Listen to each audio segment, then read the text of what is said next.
බලමු අපි නැෂනල් කොලරය නිර්මාණය කරන විදිහ. මසාගත් ඇඳුමේ කරවට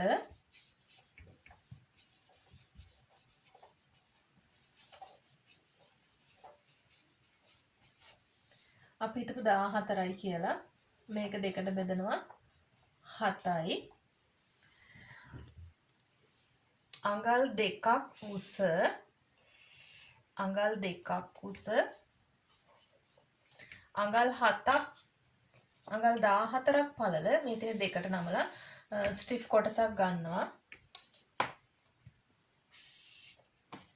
මේ තියෙන ස්ටිෆ් කොටසක් ස්ටිෆ් එකේ නැම්ම තමයි මේ තියෙන්නේ. අඟල් 2ක් උස අඟල් 14 දෙකට බෙදුවොත් 7යි. අඟල් 14ක් දිග ස්ටිෆ් කොටසක් අරගෙන දෙකට නමනවා. දෙකට නමලා තමයි මේ තියෙන්නේ. එතකොට මෙන්න මේ පහළ ඉඳලා උඩට අඟල් 3 කාලක් ලකුණු කරන්න. මේ පැත්තේ ඉඳන් මෙහෙට අඟල් භාගයයි. මෙහි ඉඳන් පහළට අඟල් 3 කාලයි. ලකුණු කරලා මෙන්න මේ විදිහට යා කරනවා.